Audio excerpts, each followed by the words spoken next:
Hello class, welcome to week 5. I hope you're having fun with our first project, Breaking Chad. I have my cat puppet I've already created here, and I've got my co-pilot behind me, Shira the Kitten of Power. Wow, who just yawned right on cue.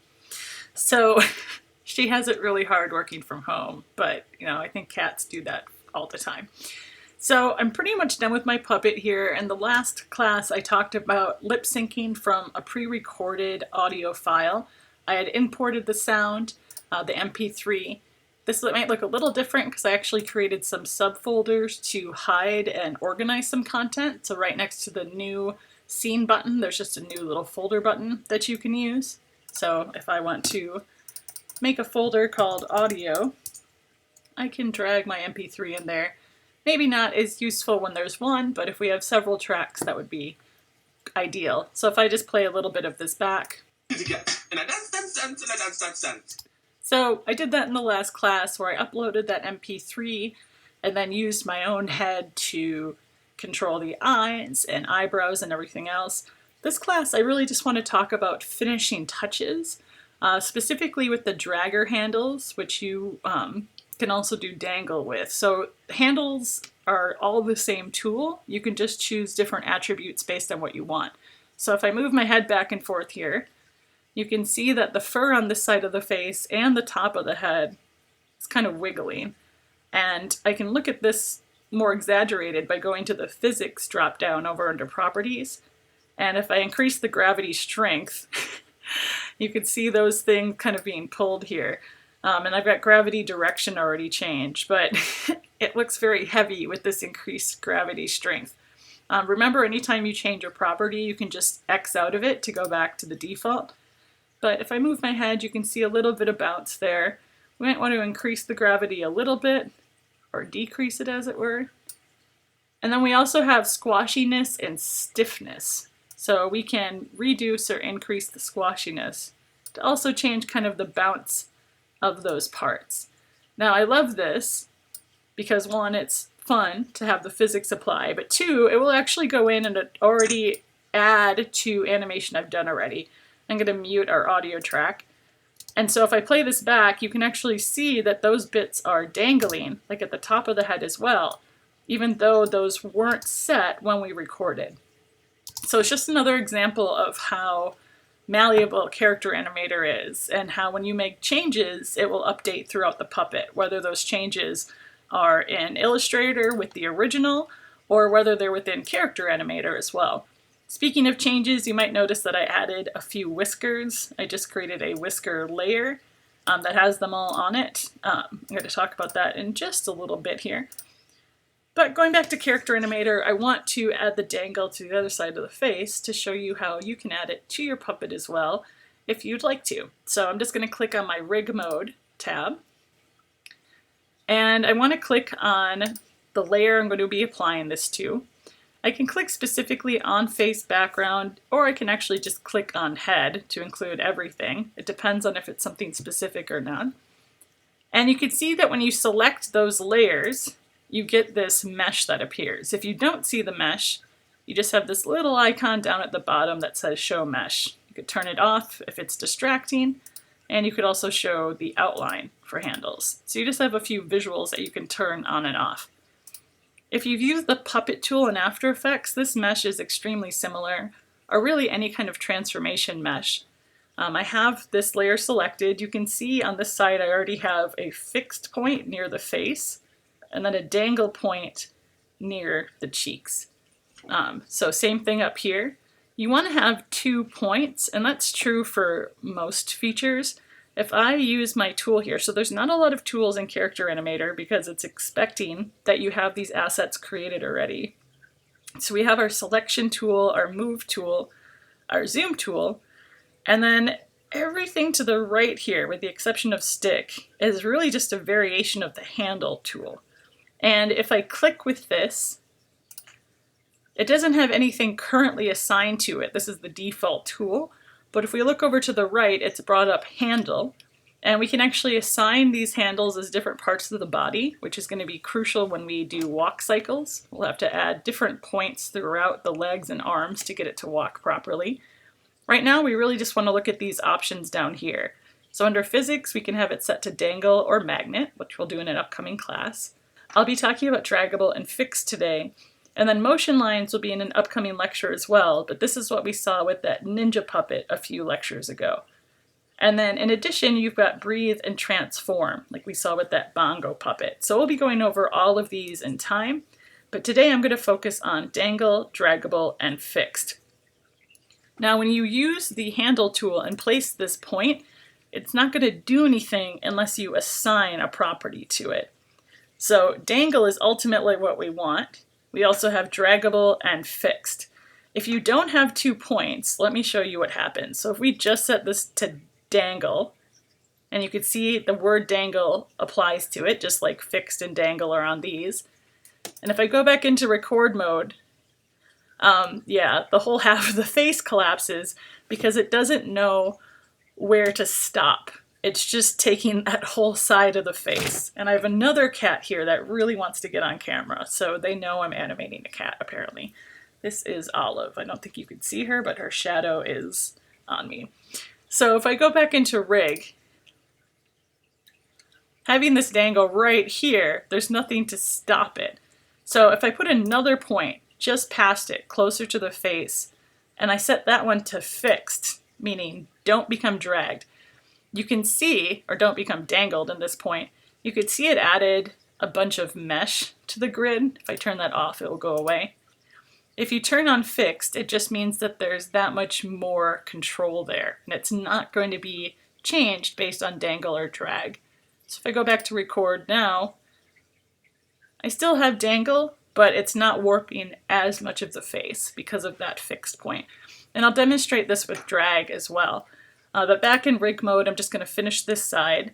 And I actually want the dangle to be at the very end, because that's really where I want the swinging to occur. And then fixed, I'll put right at the end of the face, like I did on this side. Now you can use this default tool, but then these last 3 are set to specific ones. So the little push pin is fixed, this little one with the arrows is dragger, and then this curved thing is dangle. So you can get to any of these also by just changing the attributes over here.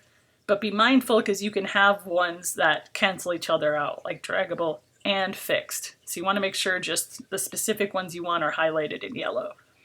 So I'm going to use the fixed tool to just pin the bottom here. And you'll see that that increases the mesh and applies that name to it. I don't need to assign it myself.